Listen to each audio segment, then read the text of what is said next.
नमस्कार, पुष्पांजलि today news में आपका स्वागत है और आप खबरें देख रहे हैं पुष्पांजलि टुडे न्यूज़ की। दिन भर की तमाम खबरों के साथ मैं हूं रश्मि चौहान। तो चलिए नजर डालते हैं आज की कुछ खास खबरों पर। नमस्कार, आप देख रहे हैं हमारा खास प्रोग्राम खास मुलाकात कुछ सवालों के साथ। आज के जो हमारे मेहमान हैं वो ज्योतिषाचार्य आचार्य श्री सुमित कुमार पांडे जी हैं।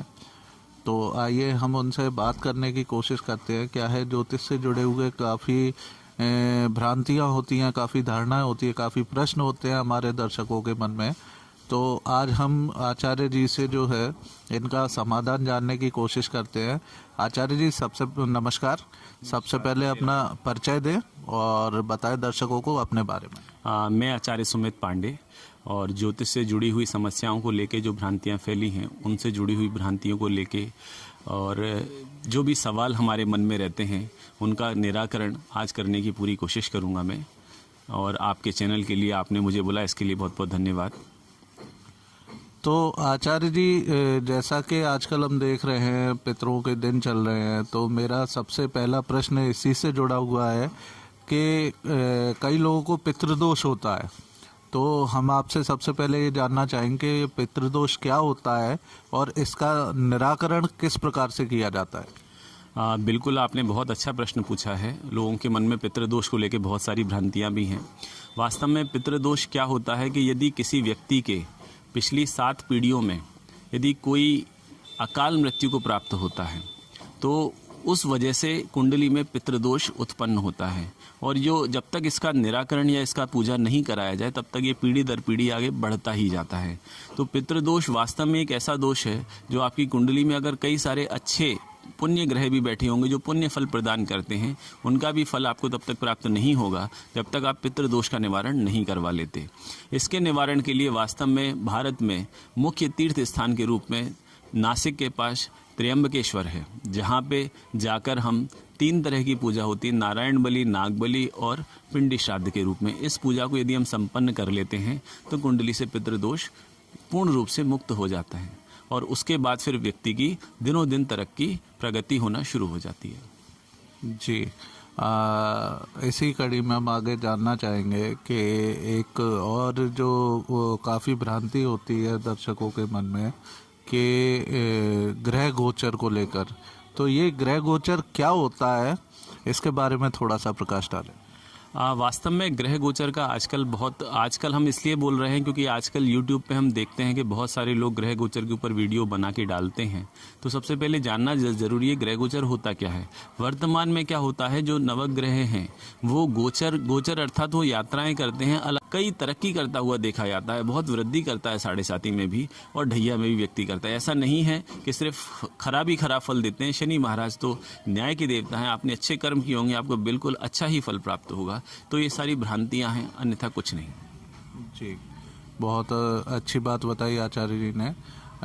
जैसा कि हम देख रहे हैं आगे आने वाले समय में माता के जो नवरात्र आरंभ होने वाले हैं, तो आचार्य जी से अंत में मैं जानना चाहूँगा कि नवरात्र की पूजा विधि क्या होती है, कैसे इसका अधिक से अधिक फल हमें प्राप्त हो सकता है, उसकी पूजा अर्चना किस प्रकार की जाती है, उसके बारे में थोड़ा सा प्रकाश डालें। नवरात्रों का वास्तव में हिंदू धर्म शास्त्रों में बहुत विशेष महत्व है और नवरात्रों की पूजा एक विधि विधान से संपन्न की जाती है। नवरात्रि की पूजा विधि विधान से संपन्न की जाती है, इसलिए हम ये जानते हैं कि जैसे प्रथमम शैलपुत्री, द्वितीयम ब्रह्मचारिणी, तृतीयम चंद्रघंटा, चौथी कूष्मांडा, 5वीं स्कंद माता, 6ठी कात्यायनी, 7वीं कालरात्रि, 8वीं महागौरी, 9वीं सिद्धिदात्री है। 9 दुर्गाओं की विधि विधान से हम नव दिनों में पूजा करते हैं और पूजा करके हम 9वें दिन कन्याओं को भोग कराते हैं। भोग देकर दक्षिणा देकर अपना व्रत संपन्न करते हैं। इनकी हर 9 दिन एक माता की पूजा हम विशेष रूप से करते हैं और 9वें दिन हम सभी माताओं को भोग लगाकर, कन्याओं को भोग खिलाकर और उनसे आशीर्वाद प्राप्त करते हैं। और मैं एक चीज़ और कहना चाहूँगा, ज्योतिष में हम शुक्र ग्रह से संबंधित माता की पूजा को देखते हैं। यदि किसी की कुंडली में शुक्र ग्रह अच्छी स्थिति में नहीं है तो व्यक्ति अगर माता की पूजा करता है तो निश्चित रूप से उसको शुभ फल की प्राप्ति होती है।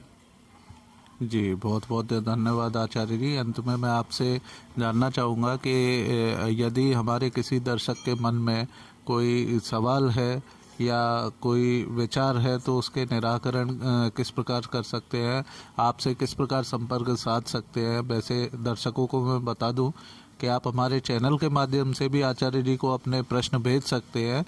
बाकी कोई अन्य संपर्क सूत्र है तो हम आपको प्रदान करते हैं। तो आचार्य जी से मैं आग्रह करूंगा कि अपना कोई दर्शकों के प्रश्न के लिए संपर्क सूत्र देने की कृपा करें।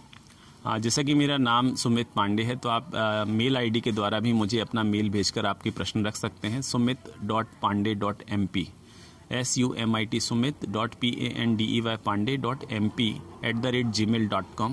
इस पे आप अपने प्रश्न भेजकर पूछ सकते हैं। साथ ही साथ आप मुझे दूरभाष के द्वारा यानी मोबाइल के द्वारा भी, व्हाट्सएप के द्वारा भी प्रश्न पूछ सकते हैं। जैसे आप इसके द्वारा भी मुझे भेज सकते हैं 7869442678।